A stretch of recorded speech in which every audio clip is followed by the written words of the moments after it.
वृक्षारोपण का मौसम। बरसात का मौसम किसान के लिए जुताई बुआई का, प्राइवेट स्कूलों के लिए डोनेशन का, सरकारी स्कूलों के लिए फर्जी भर्ती का तथा नेताओं के लिए वृक्षारोपण का मौसम होता है। बरसात की पहली फुहार के साथ ही उनकी कल्पना में वृक्षारोपण करते अखबारों में छपा अपना फोटो घूमने लगता है। जो लोग साल भर तक जंगल साफ कराते रहते हैं वे ही वन महोत्सव में मुख्य अतिथि बनकर मुस्कुराते हुए वृक्षारोपण कर रहे होते हैं। कैमरे वाले वृक्षों के मसीहा के रूप में उनका फ़ोटो लेते हैं। मैंने एक अखबार में एक नेताजी का एक फ़ोटो जिसमें वे किसी सरकारी संस्था में वृक्षारोपण करते दिखाए गए थे देखा तो मुझे ऐसा लगा जैसे शिकारी अपने शिकार के साथ खड़ा हो, जिसमें शिकारी मुस्कुरा रहा है और शिकार सहमा हुआ खड़ा है। मैं एक सरकारी संस्था में एक ही गड्ढे में पिछले 5 सालों से लगातार वृक्षारोपण होते देख रहा हूँ।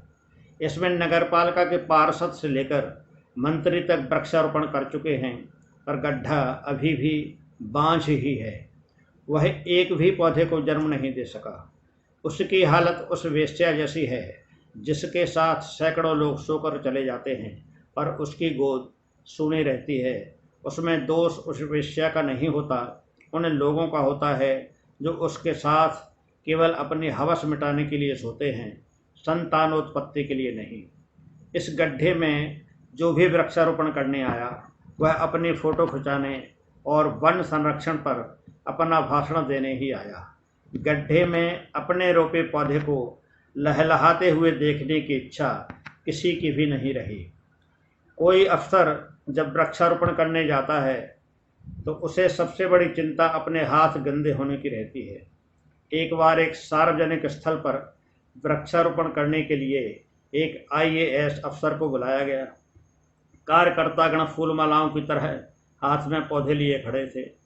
एक नेता ने मुस्कुराते हुए अफसर की ओर देखा, फिर कार्यकर्ता के हाथ से एक पौधा लेकर इस भाव से अफसर की ओर बढ़ाया जैसे उन्हें माल्यार्पण करने जा रहे हों। अफसर ने भी पूरी गंभीरता उड़े हुए नेताजी के हाथ से पौधे को लिया। पौधे की जड़ में लगी गंदी मिट्टी को अपने हाथों में लगा देखकर उन्होंने नाक भौं सिकोड़ी। इसी बीच कैमरामैन ने उनका फ़ोटो ले लिया। पौधे को गड्ढे तक ले जाने के लिए वे झुके तो उनकी चुस्त पैंट की सिवन चटकने लगी। उनके दोनों हाथों में मिट्टी लगी थी। वे पैंट को ऊपर करें तो कैसे? उन्हें असमंजस में पड़ा देख उनके पास ही खड़े एक डिप्टी कलेक्टर ने झुककर उनकी पैंट ऊपर की। इस प्रक्रिया में अफसर का चेहरा क्रोध से तमतमा गया। उसी तमतमाई मुद्रा में उन्होंने वृक्षारोपण किया।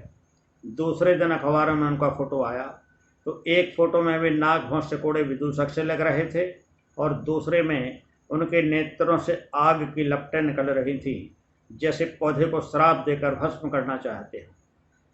अफसर ने ये फ़ोटो देखे तो आग बबूला हो गए। इसके बाद वे कभी वृक्षारोपण करने नहीं गए। बाद में सुना गया कि वे वृक्षारोपण को ढकोसला मानने लगे। कई लोग वृक्षारोपण के राष्ट्रीय कार्यक्रम को सफल बनाने के लिए, वृक्षारोपण की जगह बनाने के लिए पेड़ साफ करते रहते हैं और वृक्षारोपण के मौसम में लगभग रोज ही किसी नेता या अधिकारी के हाथों वृक्षारोपण कराते रहते हैं। इस मौसम में इनका वन्य प्रेम जहाँ तहाँ टपकता है। वृक्ष ही जीवन है जैसे राष्ट्रीय वाक्य इनके लिए ही कहे गए हैं, क्योंकि इनका पूरा जीवन पूरी तरह से वृक्षों के कारण ही होता है। वृक्षों से ही इनकी जीविका चलती है। इनकी ऊंची ऊंची अट्टालिकाएँ, मोटर कार, नौकर चाकर सब वृक्षों की देन हैं। वृक्षारोपण के मौसम से कुछ पहले तक तबादलों का मौसम रहता है।